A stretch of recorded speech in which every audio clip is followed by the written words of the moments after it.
¿Tenemos a alguien que nos esté visitando por primera vez? ¿No? Muy bien, vamos a cantar este canto y nos vamos a saludar los unos a los otros. Yo te amo con el amor del Señor. Yo te amo con el amor del Señor. Porque veo en ti la gloria de mi Rey. Yo te amo con el amor del Señor. Yo te amo con el amor del Señor. Yo te amo con el amor del Señor. Porque veo en ti la gloria de mi Rey. Yo te amo con el amor del Señor. Nuevamente contentos de mirar a cada uno de ustedes en esta mañana y nos amamos en el precioso nombre de nuestro Señor Jesús. El segundo canto especial que nos gusta entonar es para aquellos quienes han cumplido años durante la semana o el día de hoy. ¿Tenemos a alguien?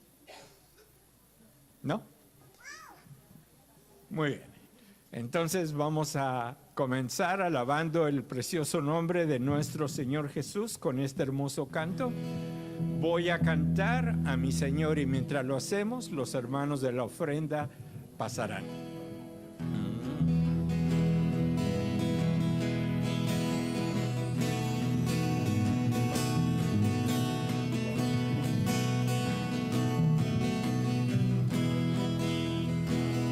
Voy a cantar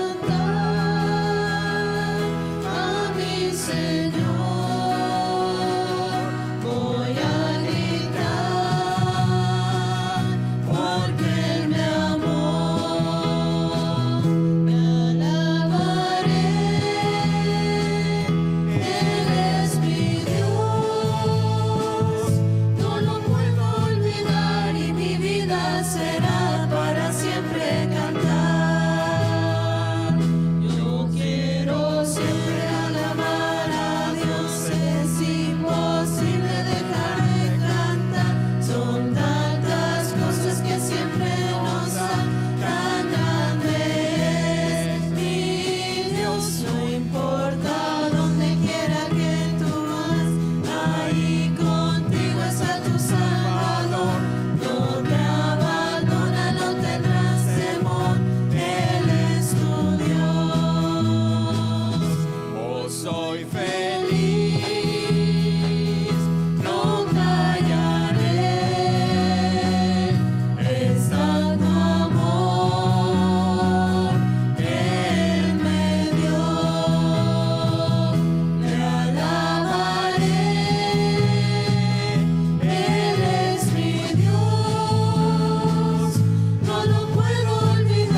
Dice, son tantas cosas que Él siempre nos da. ¿Alguien recibió algo el día de hoy? Si tuvieron que pensarlo, ¿recibí algo? La vida. Pueden respirar, podemos hacer muchas cosas y todo esto es gracias a Dios y ojalá y de que estemos agradecidos y lo demostremos. Muy bien, vamos a cantar este otro hermoso canto. Señor mi Dios, al contemplar los cielos, el firmamento y las estrellas mil.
Muy bien, si alguno de los niños se ha aprendido el verso, pueden pasar al frente.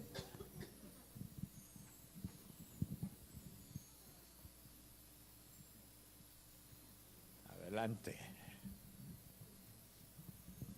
Mas Dios muestra su amor para con nosotros en que siendo aún pecadores, Cristo murió por nosotros. Romanos 5:8. Amén, amén. Mas Dios muestra su amor para nosotros, aún somos pecadores, Cristo murió por nosotros. Romanos 5:8. Muy bien, un hermoso versículo. ¿Listos? Mas Dios muestra su amor para con nosotros en que siendo aún pecadores, Cristo murió por nosotros. Romanos 5:8. Y vamos a continuar con este canto en los cielos y en la tierra.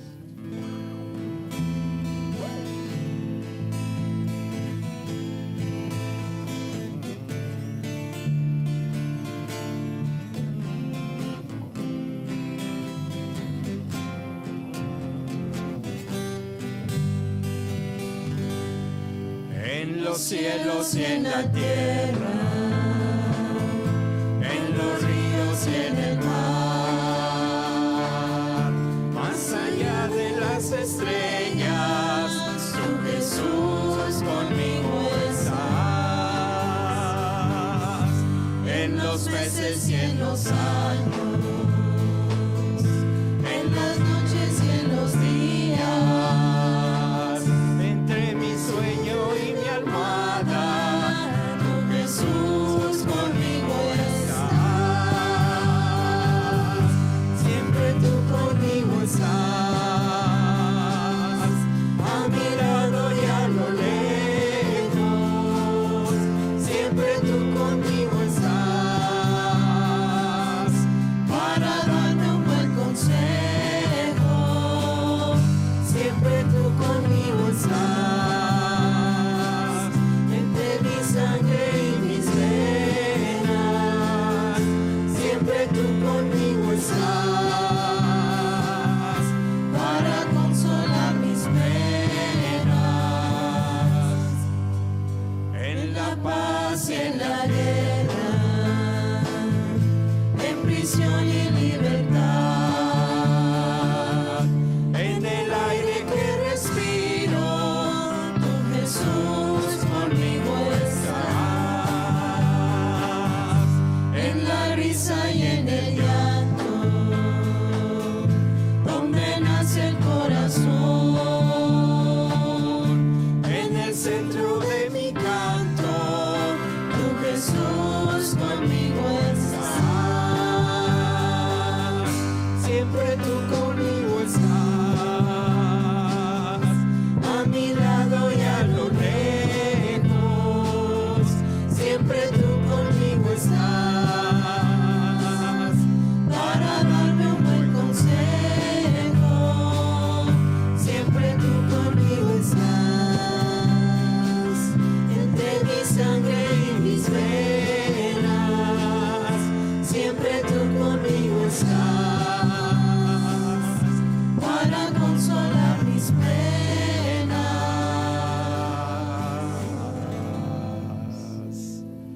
Qué hermoso, ¿no? Siempre Él con nosotros está. Él lo prometió.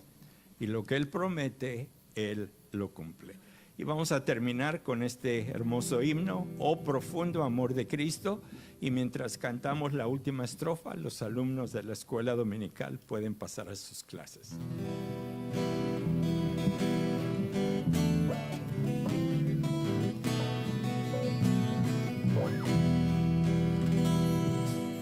Oh profundo amor de Cristo, vasto y merecido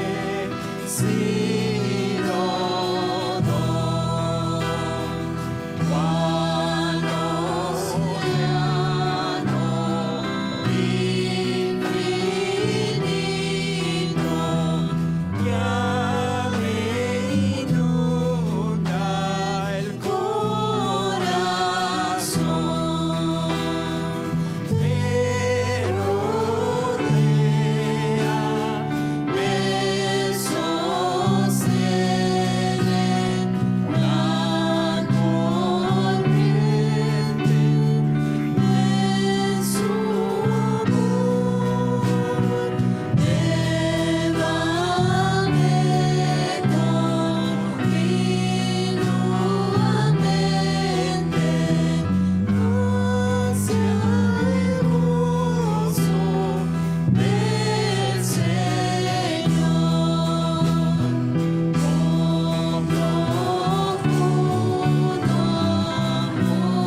Muchas gracias por ese ánimo al alabar el precioso nombre de nuestro Señor. Ahora dispongámonos a escuchar la palabra de nuestro Dios.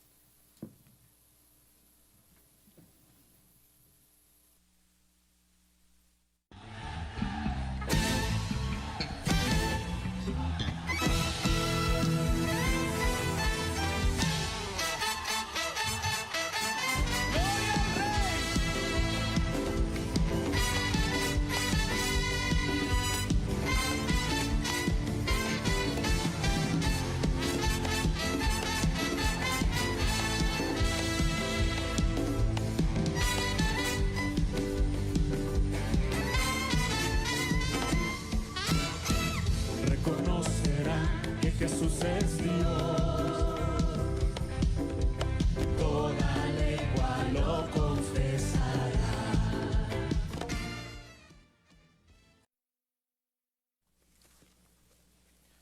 Muy buenos días, hermanos. Qué bueno que podemos estar acá para el estudio de la palabra de Dios en esta mañana.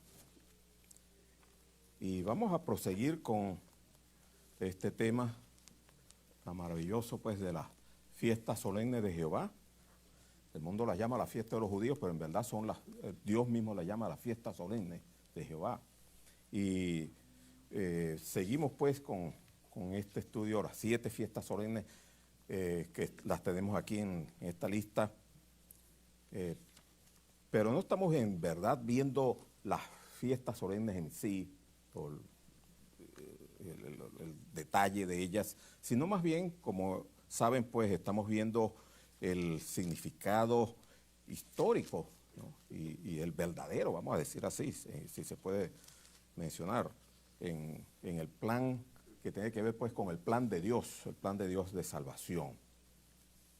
Porque es interesante esto, ¿no?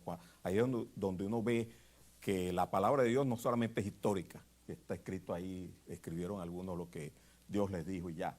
No, es que la palabra de Dios es viva y tiene significado y explica las cosas que están por venir.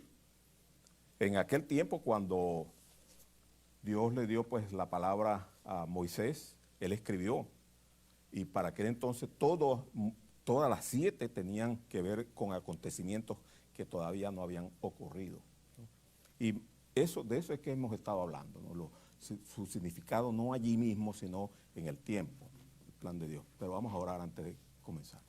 Padre nuestro, gracias te damos por tu palabra que es hermosa, tu palabra que es fiel, tu palabra que es. Todas las cosas pasarán, pero tu palabra permanecerá. Aunque el cielo y la tierra pasen, tu palabra permanece. Por eso que bien hacemos si nos acobijamos a ella, si la tomamos, si meditamos en ella, si tenemos confianza en lo que tú nos dices. Porque en ellas vemos el testimonio de Jesucristo, vemos que ellas dan testimonio del Señor. Y allí conseguimos nosotros la vida eterna. No en otra parte, no en religión, sino en tu palabra. Gracias por eso, gracias porque tú nos has hecho ver estas maravillas. Y queremos, pues, que tú nos ayudes en esta mañana y me ayudes a mí en la exposición de tu palabra hermosa, en el nombre del Señor Jesús, amén. Muy bien, entonces, para el momento en que Moisés escribió todas estas cosas, todas ellas, estas 7 fiestas, pues estaban por ser cumplidas en verdad más adelante. Ya hemos hablado, pues, de la Pascua, el Peshá en hebreo.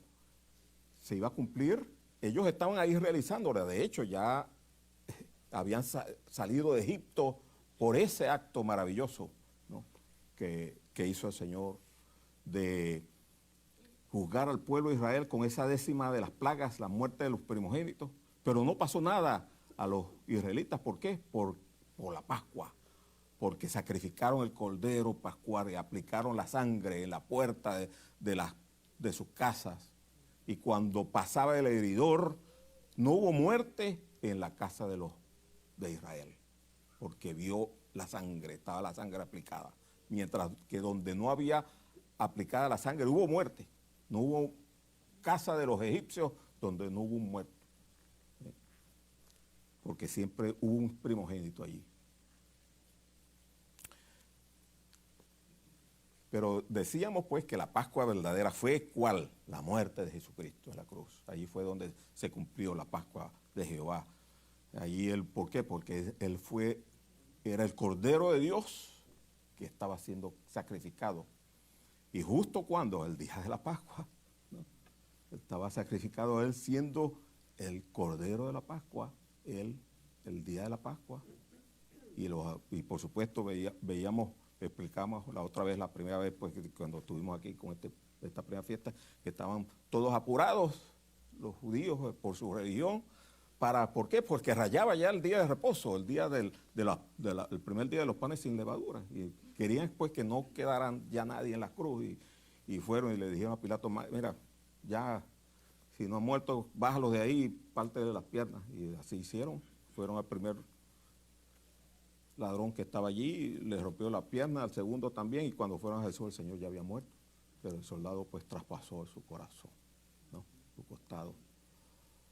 Y el discípulo que estaba ahí dijo, yo vi que salió sangre y agua, para que se cumpliera la escritura, que no fuese roto hueso suyo. ¿Por qué? Porque era el Cordero de la Pascua. Al Cordero de la Pascua no se le podía romper el hueso. Tenía que cumplirse la palabra, ¿no? Entonces esa fue la Pascua de Jehová, la muerte del Señor. Veíamos en la segunda fiesta muy pegada con ella, pues con la Pascua. De hecho, la Pascua se comía el primer día de los panes sin levadura. Se sacrificaba el día de la Pascua, pero se comía con panes sin levadura. Al siguiente día, ya en la noche, ¿no? Cuando ya había empezado los días de los panes sin levadura.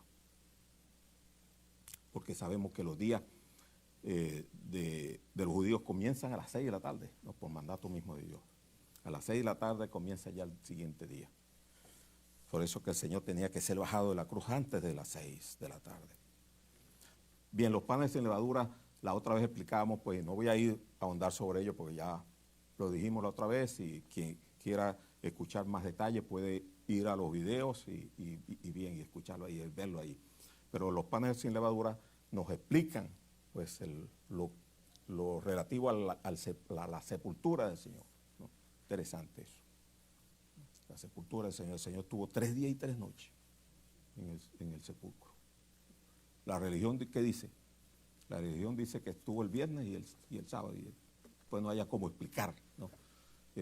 Los 3 días y las 3 noches. Pero el Señor tuvo 3 días y 3 noches. Y eso nos lo explica, pues, precisamente la fiesta de los panes sin levadura. Las primicias, hoy lo veíamos en la cena del Señor. El Señor más Cristo ha resucitado, primicia de los que durmieron hechos. Las primicias veíamos que era otra fiesta más, tenía que ver con qué, con los primeros frutos que tenían que ser dedicados al Señor. Y se le entregaban al sacerdote, y el sacerdote tenía que mecer la gavilla con esos primeros frutos. Y eso era cuando, el día siguiente al día de reposo de la semana en que eran entregados los primeros frutos. Cuando el Señor murió, la Pascua cayó cerca ya, y prácticamente el día o la semana de los primeros frutos, así como fue el año pasado. Contaba, ¿no? Que el año pasado coincidió, pues, porque Semana Santa, lo que fue la Pascua, el año pasado cayó lejos, cayó en abril, ya más allá de la mitad de abril.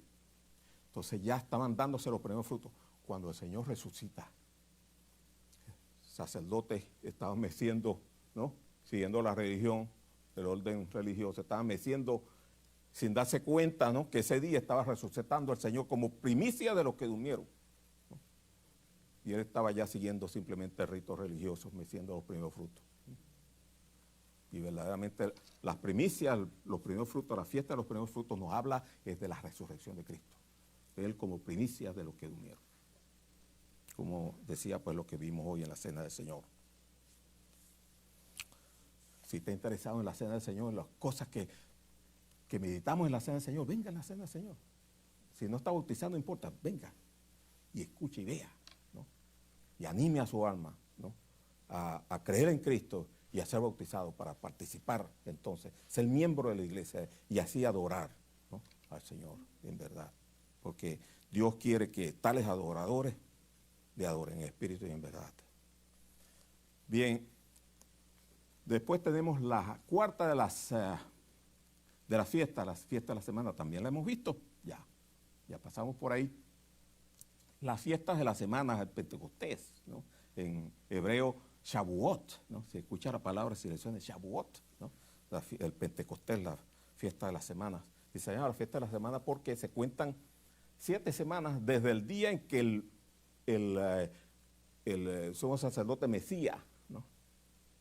Desde ese domingo, el primer día de la semana, después del séptimo día, del día de reposo, de la semana en que se dieron al sacerdote los primeros frutos, desde ese domingo se contaban 7 semanas, ¿no? Más un día, porque tenía que caer también el primer día de la semana, el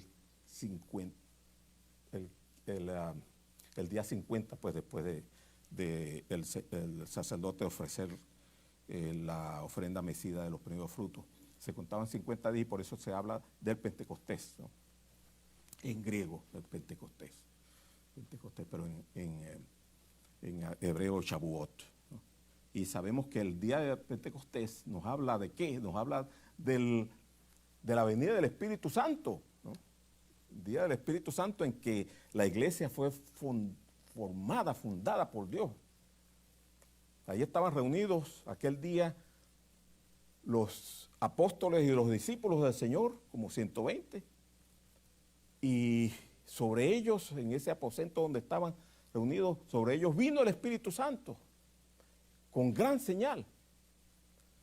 Lenguas de fuego, única vez, ¿no? Lenguas de fuego aparecieron sobre sus cabezas.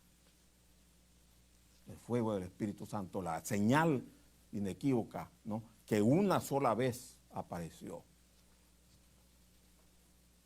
Y hablaban en lenguas extranjeras. Tanto que los que estaban visitando Jerusalén por la fiesta de Shavuot, por la fiesta de Pentecostés, pues, les escuchaban hablar en sus propios idiomas. Los que vivían en Media, los que vivían en Mesopotamia, pues, los que vivían en otras partes de África y en Europa, les escuchaban hablar en sus idiomas. ¿Cómo es esto? Es la manifestación del Espíritu Santo. Y allí lenguas de fuego, pues, en su cabeza. Ahí se formó la iglesia, ese es el día de Pentecostés. No solamente se formó la iglesia con aquellos 120, sino que los que escucharon el evangelio predicado por aquel hombre que se levantó lleno del Espíritu Santo, Pedro, ¿no? Por primera vez se predicaba el evangelio por la guía del Santo Espíritu de Dios, ¿no? Y creyeron 3,000 hombres, ¿no? Se formó la iglesia. Ya eso es historia. Historia verídica, ¿por qué? Porque en el tiempo presente podemos ver la iglesia de Cristo todavía en el mundo. Aquí está. Por la gracia del Señor estamos en una iglesia del Señor. Todavía. ¿Por qué? Porque faltan las otras 3 fiestas por cumplirse. Habíamos visto ya también la fiesta de las trompetas, ¿no? El Rosh Hashanah, el Rosh Hashanah, ¿no? Que significa cabeza del año. ¿Por qué? Porque ya esta fiesta es en el 7º mes, no es ya el primer mes. La primera fiesta de Pascua era el primer mes, el día 14, los panes y levadura el día 15, después contando ya a partir de los primeros frutos, 50 días, las primicias. Perdón, los primeros frutos de la fiesta de las primicias, después contando los 50 días, la fiesta de Pentecostés de ahí. Pero la siguiente fiesta, la quinta, de las trompetas, es el primer día del mes 7º. Ahora ese mes 7º, Tisri, ¿no? Porque el primer mes era Abib, que también se conocía como Nisan, ¿no? Nisan, el primer mes. Ese nombre Nisan fue dado al mes de Abib, cuando los judíos estuvieron en Babilonia, ¿no? Entonces el nombre ese Nisan es babilónico. Y Tisri, o Tishrei, es el séptimo de los meses de los hebreos, de los judíos. Ese mes, el séptimo, es el que Dios le dice a Moisés, en el mes séptimo, el primer día del mes, ¿no? Tocaréis las trompetas, ¿no? Y ahí se hablan de las trompetas de plata. La otra vez ya explicamos ahí eso. Y esa fiesta de las trompetas, muy breve, lo que se menciona allí en el Levítico, podemos ir y repasar muy brevemente, ¿no? En el capítulo 23, acerca de la fiesta de las trompetas. En el capítulo 23, versículo 23, dice que habló Jehová a Moisés diciendo, habla a los hijos de Israel y diles, en el mes séptimo, este es el Tisrei, ¿no? Al primero del mes tendréis días de reposo, una conmemoración al son de trompetas y una santa convocación. Ningún trabajo de siervos haréis y ofreceréis ofrenda encendida a Jehová. Eso es todo lo que se menciona. Muy breve. Y eso nos habla de la brevedad de lo que va a ser el cumplimiento de esa fiesta. Y hablamos de eso ya también. La última vez que precisamente tocamos pues el tema de las fiestas solemnes de Jehová, ya cubrimos también esta fiesta de las trompetas, que tiene que ver, el cumplimiento tiene que ver cuando ¿qué? Cuando suene la trompeta de Dios, ¿no? Cuando venga el Señor en las nubes y con voz de mando, con trompeta de Dios, ¿no? Diga, levántate, ¿no? Voz de mando. Me hace recordar de qué, la voz que tuvo el Señor cuando le dijo a Lázaro, Lázaro, ven fuera. Y el que estaba muerto se incorporó, no quedaba más nada. A la voz del Señor, Lázaro, ven fuera. Todo el mundo estaba creyendo que no iba a salir nadie, porque ya el que había muerto tenía 4 días de muerto, de día. Pero a la voz de Cristo, aquel que había muerto se levantó. Asimismo también, con voz de mando, ¿no? Con trompeta de Dios, el Señor vendrá del cielo y los muertos en Cristo resucitarán primero y luego nosotros, los que hayamos quedado, también que hemos creído en Cristo, seremos también llevados con ellos a las nubes. Ese es el cumplimiento de la fiesta de las trompetas, porque se tocará la trompeta, ¿no? Es lo que veíamos allá, ¿no? En 1 Corintios. Pablo a los corintios les dice un misterio, y aquí os digo un misterio. No todos dormiremos, pero todos seremos transformados en un momento, en abrir y cerrar de ojos. Eso va a ser así. Nadie va a ver a los muertos resucitar, porque todo es un blink, ¿no? A la final trompeta, porque se tocará la trompeta y los muertos resucitarán incorruptibles y nosotros seremos transformados también. Que tenemos cuerpo, pero este cuerpo necesita ser transformado, porque es necesario que esto corruptible se vista de incorrupción y esto mortal se vista de inmortalidad. Así que, hermanos, está firmes, ¿no? Dice al final allí. Y a los tesalonicenses, Pablo les escribe también relativo a esto. Dice, tampoco queremos, hermanos, que ignoréis acerca de los que duermen, para que no os entristezcáis como los otros que murieron sin Cristo, ¿no? Que no tienen esperanza. Porque si creemos que Jesús murió y resucitó, así también traerá Dios con Jesús a los que durmieron en Él. Así que vale la pena dormir en el Señor. Amén. Lamentablemente, como sabemos, hoy estamos aquí, mañana no sabemos. Pero qué bueno es estar en Cristo. Porque si estamos en Cristo, sea que vivamos o sea que muramos, del Señor somos. Porque el Señor mismo, con voz de mando, como decíamos, ¿no? Con voz de arcángel y con trompeta de Dios, descenderá del cielo. Y los muertos en Cristo resucitarán, primeramente. Luego nosotros, los que vivimos, los que hayamos quedado, seremos arrebatados juntamente con ellos en las nubes para recibir al Señor en el aire. Y así estaremos con el Señor para siempre. Entonces, esa venida del Señor al son de trompetas, esas trompetas nomás que vamos a usar, a escuchar los que somos de Cristo. Vamos en un blink, pues en un abrir y cerrar de ojos, muy rápidamente a ser arrebatados de aquí hasta las nubes. El Señor no llega todavía a la tierra, a pisar la tierra todavía, porque eso es el próximo acontecimiento después, más adelante. Porque primeramente vienen los juicios de Dios, ¿no? Así que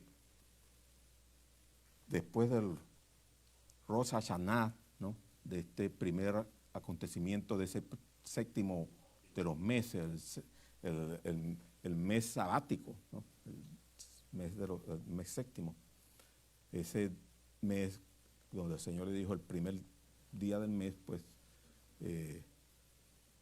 tendrán conmemoración al son de trompetas, pero a los 10 días del mes, de ese mismo mes, ¿no?, hay un periodo ahí, a los 10 días, ¿qué va a haber? Dice, también habló, versículo 26, también habló Jehová a Moisés diciendo, a los 10 días de este mes séptimo será el día de expiación. Tendréis santa convocación y afligiréis vuestras almas y ofreceréis ofrenda encendida a Jehová.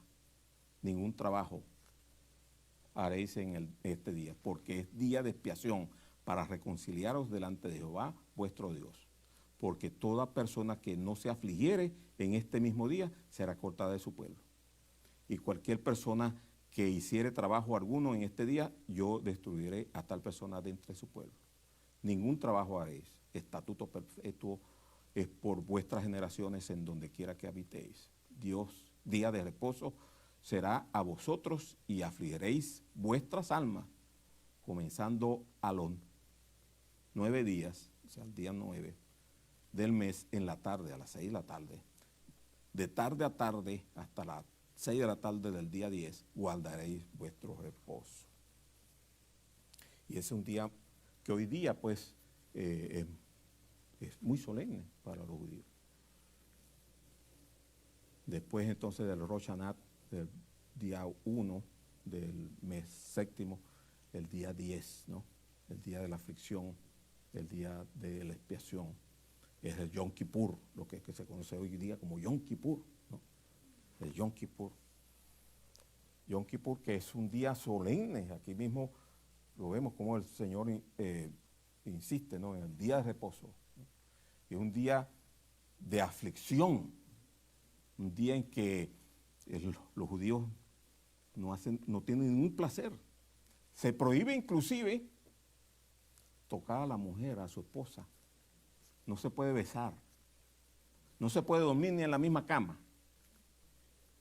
¿no?, con su esposa. No se puede bañar. No se puede beber, no se puede comer. Para afligir el alma. Yo creo que mucho de eso ahí ya, por supuesto, es religión, ¿no?, rabinos, ¿no?, poniendo cosas de más. Pero les digo esto porque es la costumbre hoy día, ¿no? O sea, los judíos ese día, pues, es un día que la toman en serio. No hay nadie en las calles, bien guardado. Es lo que se llaman ellos el Sabbat Sabatón, el sábado de los sábados. Sabbat Sabatón.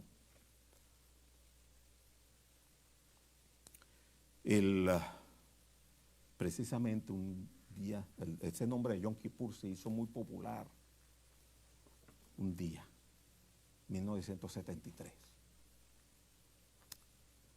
¿Por qué? Porque los árabes estaban muy descontentos con la reciente nación de Israel, porque hacía 5 años, en el 68, en la guerra esa de los 6 días, Israel había tomado prácticamente todo lo que era la península de Sinaí, de manos que era perteneciente a Egipto, ¿no?, toda la península de Sinaí, también inclusive los altos de Golán, en la parte norte de Siria, también lo había tomado en esa guerra de los 6 días.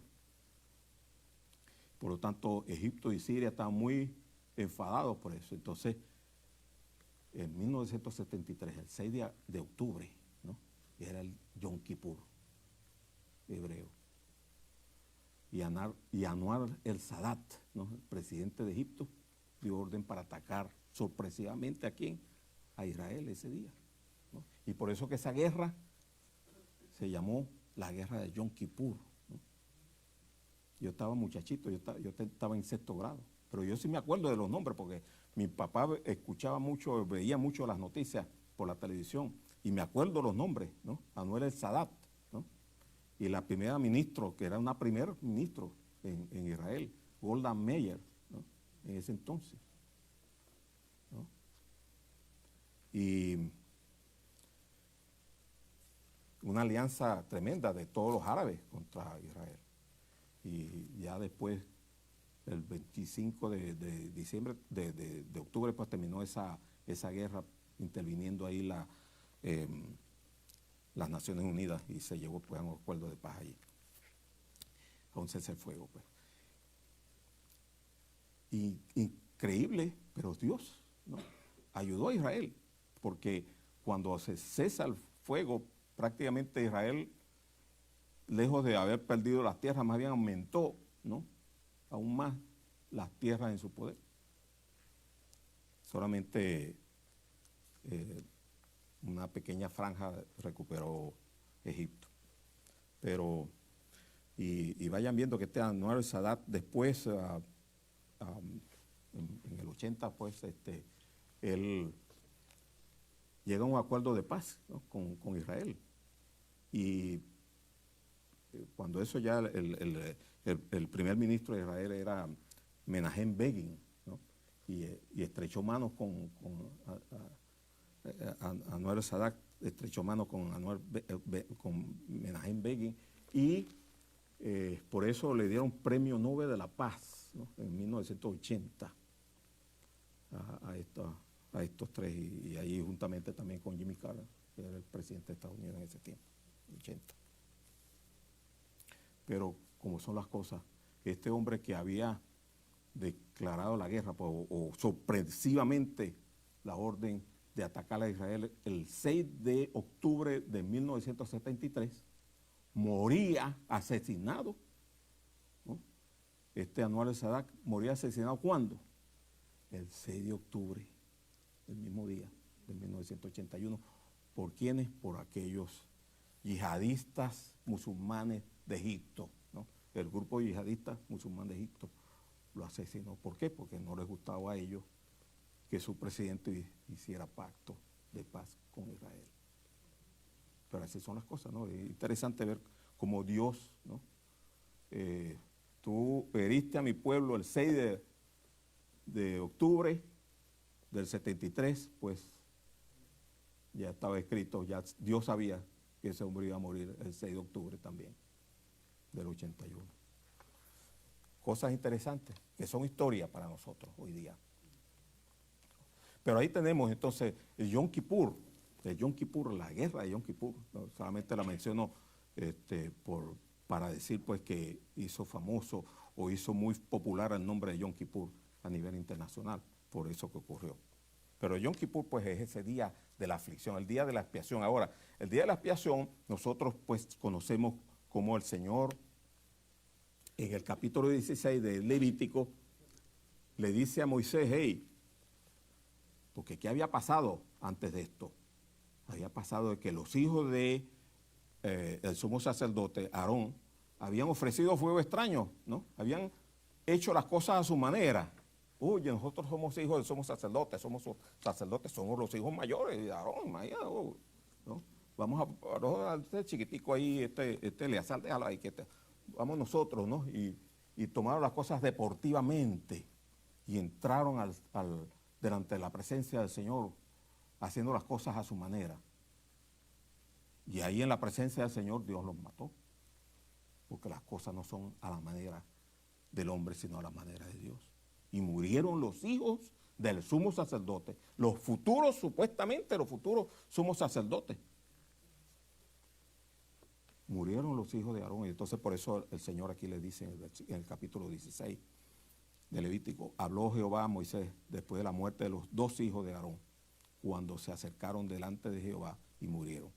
Y Jehová dijo a Moisés, di a Aarón tu hermano, que no en todo tiempo entre en el santuario detrás del velo, es decir, en el lugar santísimo, el santo de los santos, delante del propiciatorio donde estaba el arca y encima del arca del propiciatorio que está sobre el arca, para que no muera. Porque yo apareceré en la nube sobre el propiciatorio, allí el Shekinah, ¿no? El Shekinah, allí va a aparecer esa nube que, si a mí me preguntan hoy día, pues yo no sé, es la presencia del Señor, ¿no? brilla, Dios es luz. Y aniquila a aquel que está delante de él sin ser cubierto, ¿no? Adecuadamente. Por eso murieron aquellos hijos de Aarón. Y entonces le da las instrucciones de cómo debe ser. Con esto entrará en el santuario, con un becerro para expiación y un carnero para holocausto. Se vestirá la túnica santa de lino y sobre su cuerpo tendrá calzoncillos de lino y se ceñirá el cinto de lino y con la mitra de lino se cubrirá. Con las santas son las santas vestiduras, con ellas se ha de vestir después de lavar su cuerpo con agua, después de hacer sacrificio. Y de la congregación de los hijos de Israel tomará 2 machos cabríos para la expiación y un carnero para el holocausto. Y hará traer a Aarón el becerro de la expiación que es suyo, primero para reconciliación de sí mismo, y hará la reconciliación por sí y por su casa. Después tomará los 2 machos cabríos y los presentará delante de Jehová a la puerta del tabernáculo de reunión, y echará suertes Aarón sobre los 2 machos cabríos, una suerte por Jehová y otra suerte por Azazel, y hará traer Aarón el macho cabrío sobre el cual cayere la suerte por Jehová y los ofrecerá en expiación, mas el macho cabrío sobre el cual cayere la suerte por Azazel lo presentará vivo delante de Jehová para hacer la reconciliación sobre él, para enviarlo a Azazel al desierto. Ahí siguen más, ¿no? Hay más detalles de eso en el capítulo, pero ahora del tiempo vemos hasta ahí los primeros 10 versículos. Ese es el día de la expiación, el único día que Dios permitía que el sumo sacerdote entrara al lugar santísimo. El día de la expiación, el día de la aflicción. Y tenía que hacerlo primero él ofreciendo aquel becerro y entrar con la sangre para expiación de sus pecados y la de su familia. Y después venía y echaba suerte tomando 2 cabritos o dos machos cabríos, 2 chivos pues. Entonces, al que cayera la suerte por Jehová, era sacrificado, degollado, y la sangre tomaba para ir después dentro del lugar santísimo y ofrecer expiación por el pueblo de Israel. Y el otro macho cabrío quedaba vivo, pero ponía sobre él las manos. Y podemos decir, transfería los pecados, ¿no? Ponía sobre el chivo, sobre ese macho cabrío, los pecados del pueblo, y entonces lo soltaban. Iba un hombre que después guiaba ese animal pues hasta el desierto, hasta donde más nadie lo podía ver. ¿Qué significaba todo aquello? Pues sabemos que esa expiación fue hallada por medio de Jesucristo. Ahora, la obra de Cristo en la cruz es muy profunda y muy compleja, y por eso es que están esos 2 chivos, esos 2 animales, ¿no? Uno tenía que morir, ¿para qué? Para derramar toda la sangre ahí, y con esa sangre alcanzar la expiación, cubrir los pecados del pueblo. Pero por otra parte, uno tenía que quedar vivo para llevar los pecados, ¿no? ¿Y qué nos habla eso? Pues nos habla del Señor, aquel que murió pero que resucitó también, ¿no? Aquel que murió habiendo derramado su sangre y entró al lugar santísimo. No necesitó un becerro con la sangre del becerro para entrar, sino con su misma sangre. Nos habla de la palabra, que entró con su misma sangre, ¿no? No para expiar sus pecados, porque en él no había pecado, sino para expiar nuestros pecados. Y era subir a ese lugar santísimo vivo, ¿no? Después de haber muerto, porque resucitó. Nos habla de que él llevó con él cautivo la cautividad, ¿no? Así como aquel chivo vivo llevó, ¿no? Con él cautiva la cautividad, los pecados. Ya no hay pecado. Nadie lo ve. Dios no lo ve. Por eso es que la muerte de Cristo necesitaba esos 2 animales. ¿no? Para explicar simplemente. Por supuesto que aquello era una figura muy pobre, pero así tenía que hacer el pueblo de Israel, y así tenía que hacer aquel hombre. Y aquel Aarón, que sí tenía que primero purificarse él, porque en él sí había pecado, él tenía que entrar con aquella sangre del becerro para purificación de sí mismo y de su familia. Tenía que, después de haber sacrificado pues, el animal, tenía que lavarse, ¿no? Y ponerse, empezando con calzoncillos de lino finísimo, bien blanquitos, ¿no? Y todo, ¿no? Y sus ropas y su túnica y todo, y después hasta una mitra para cubrir su cabeza. Y solamente así, y llevando la sangre, ¿no? Podía entrar. Yo me imagino que aquel hombre iba temblando, ¿no? Y cuando veía la luz resplandeciente de Jehová, ¿no? Y él echando la sangre al oriente del propiciatorio, aquel hombre, me imagino que, no lo dice, ¿no? Pero yo me imagino que aquel hombre temblaba, ¿no? Pero cuán glorioso, ¿no? Sería ver aquello. Cuando entraba Aarón en el tabernáculo. Porque nadie podía estar en el santuario. Ni en el lugar santo podía haber nadie. Ningún sacerdote podía estar en el lugar santo. En el momento en que Aarón, el sumo sacerdote, entraba al santuario y iba aún más allá después del velo. Muy solemne, ¿no? Todo esto. Y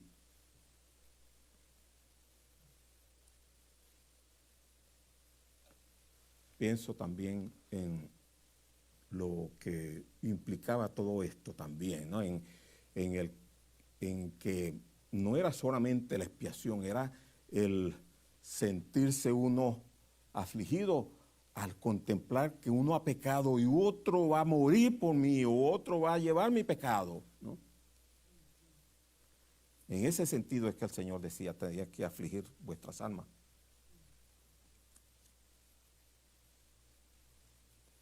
Y nosotros sabemos que cuando inmediatamente después que la iglesia sea arrebatada, después de ese sonar de las trompetas, algo muy grande viene sobre este mundo. Porque precisamente Pablo habla de eso, a los tesalonicenses también, ¿no? A quienes él les explicó los acontecimientos escatológicos acerca de la venida del Señor por la iglesia. Pablo le dice ahí ahora en la segunda carta, ¿no? Capítulo 2, versículo 1 al 12. Dice, pero con respecto a la venida del Señor Jesucristo y nuestra reunión con Él, os rogamos, hermanos, que no os dejéis mover fácilmente de vuestro modo de pensar, ni os conturbéis, ni por espíritu, ni por palabra, ni por carta, como si fuera nuestra. En el sentido de que el día del Señor está cerca, ¿no? ¿Por qué dice ahí? Nadie os engañe en ninguna manera, porque no vendrá sin que antes venga la apostasía y se manifieste el hombre de pecado, el hijo de perdición, el cual se opone y se levanta contra todo lo que se llama Dios o es objeto de culto, tanto que se sienta en el templo de Dios como Dios, haciéndose pasar por Dios. ¿No os acordáis que cuando yo estaba todavía con vosotros os decía esto? O sea, que el mismo apóstol explicaba todas estas cosas, ¿no? Y ahora vosotros sabéis lo que lo detiene, ¿no?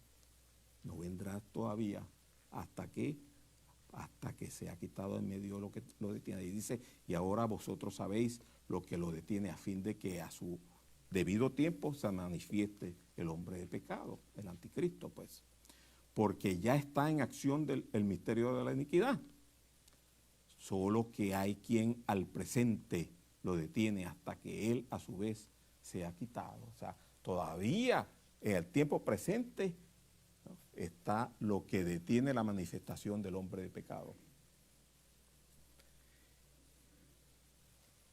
Está la iglesia, está el Espíritu Santo en el mundo. Y mientras eso está, no puede manifestarse el hombre de pecado.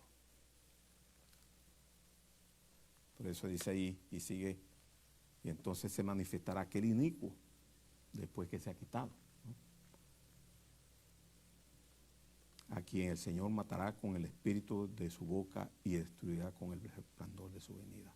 Inicuo, cuyo advenimiento es por obra de Satanás, con gran poder y señales y prodigios mentirosos y con todo engaño de iniquidad para los que se pierden por cuanto no recibieron el amor de la verdad para ser salvos.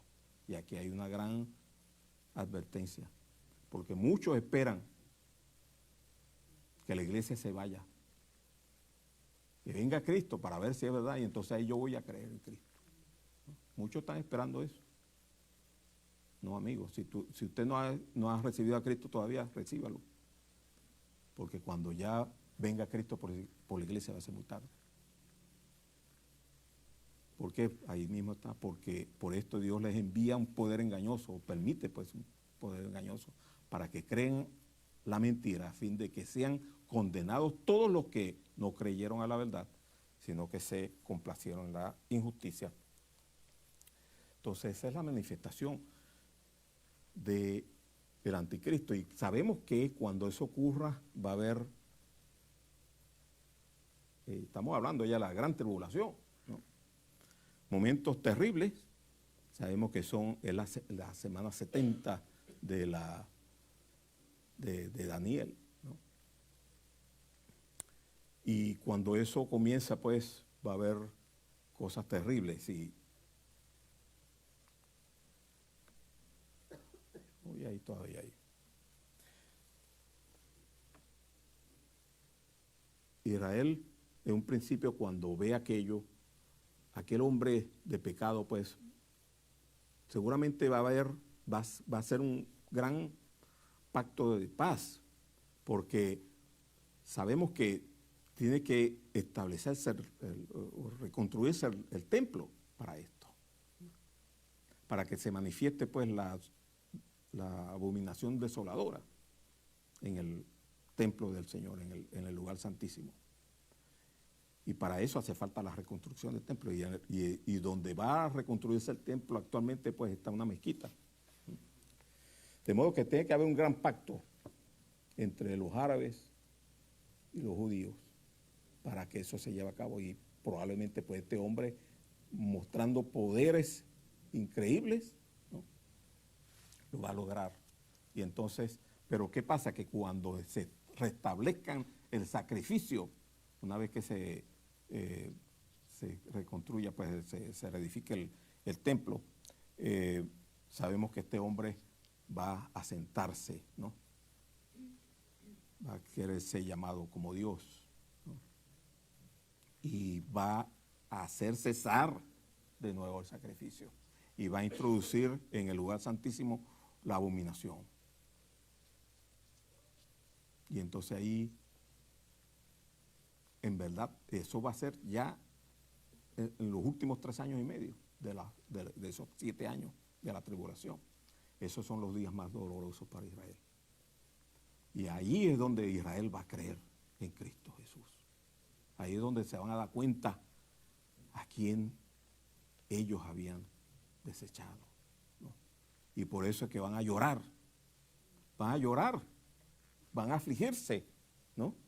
Van a afligirse así como decía Zacarías, ¿no? Y ahora sí vamos a Zacarías, capítulo 12, versículo 10, 11, el cumplimiento de esto. Dice: y derramaré sobre la casa de David y sobre los moradores de Jerusalén espíritu de gracia y oración, y mirarán, ahora sí se van a dar cuenta, mirarán a quien traspasaron. Ahora, por supuesto que eso ya va a ser justo cuando venga el Señor, pero ellos ya van a llorar antes, ¿no? Porque ellos van a entender quién era aquel, ¿no?, a quien ellos habían desechado, a quien traspasaron, y llorarán como se llora por el Hijo unigénito, afligiéndose como por él como el que se aflige por el primogénito. En aquel día habrá gran llanto en Jerusalén, como el llanto de Hadad Rimón en el valle de Megiddo. Y qué interesante que aparecen esos nombres ahí, ¿no? Así como el llanto de quién, y eso me hace recordar a mí el llanto que tuvo Israel por aquel gran rey bueno, el último rey bueno. Aquel que se enterneció su corazón cuando leyó el libro de la ley. Aquel que celebró la Pascua cuando no se celebraba desde los días de los jueces. Ahí estaba el templo de Salomón y nunca se celebró la Pascua ahí, sino hasta los días de Josías.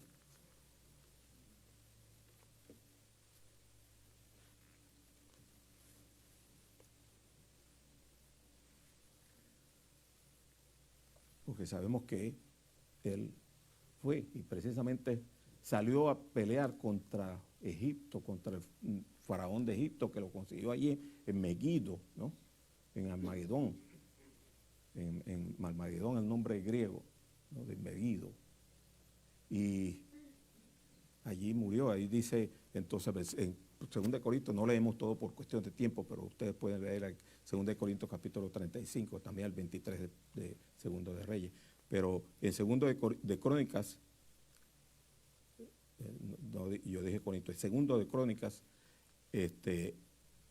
dice allí el capítulo 35, versículo 24, 25, dice allí, entonces sus siervos de Josías lo sacaron de aquel carro y lo pusieron en un segundo carro que tenía y lo llevaron a Jerusalén, donde murió, y lo sepultaron en los sepulcros de sus padres. Y todo Judá, hijo de Jerusalén, hicieron duelo por Josías, ahí lloraron por Josías en Jerusalén. Y Jeremías endechó, el profeta Jeremías, ¿no? Hijo de Hilcías, aquel que había, Hilcías el que había hallado el libro. Y Jeremías, hijo de Hilcías, pues, endechó en memoria de Josías. Todos los cantores y cantoras, las mujeres también cantaban, recitan esas lamentaciones sobre Josías hasta hoy. Y las tomaron por norma para endechar en Israel, las cuales están escritas en el libro de los ornamentos. Interesante, ¿no? Ahí mismo también, con ese lloro con que lloró Israel a su rey Josías, así también un día también llorarán al ver al que traspasaron. Pero este que traspasaron viene vivo, ¿no? Ese que traspasaron viene vivo y viene para libertar precisamente al pueblo, a la ciudad de Jerusalén, a la nación de Israel. Ya para terminar, el Apocalipsis capítulo 16. No leemos todo, no tendremos que leer también el capítulo 13, donde aparecen aquellas dos bestias, ¿no? Una de ellas pues es la bestia y la otra segunda bestia es el anticristo, el falso profeta que hace grandes señales para que adoren a la bestia. Y el dragón es el diablo, ¿no? Y aquí dice, versículo 13, ahí en capítulo 16 de Apocalipsis, dice, y vi salir de la boca del dragón y de la boca de la bestia y de la boca del falso profeta 3 espíritus inmundos a manera de rana, pues son los espíritus de demonios que hacen señales y van a los reyes de la tierra en todo el mundo para reunirlos a la batalla de aquel gran día del Dios Todopoderoso. Aquí yo vengo como ladrón, bienaventurado el que vela y guarda su ropa, para que no ande desnudo y vean su vergüenza.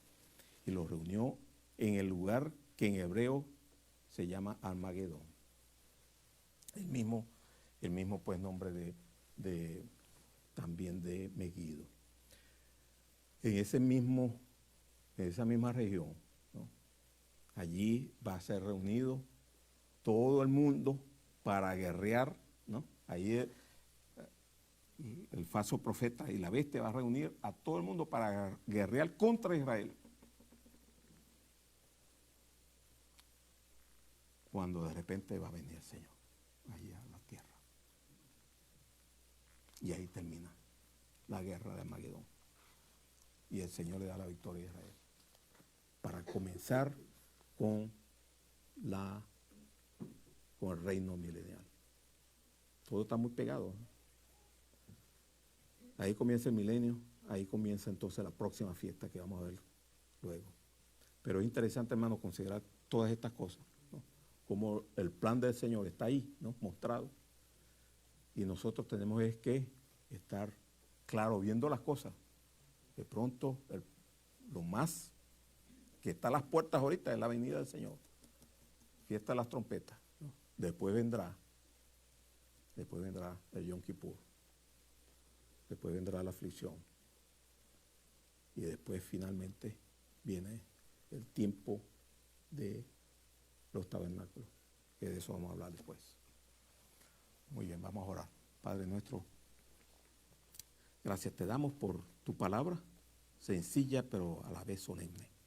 Pensar que tú revelas pues en tu palabra las cosas que van a suceder, que van a acontecer porque tiene cumplimiento tu palabra.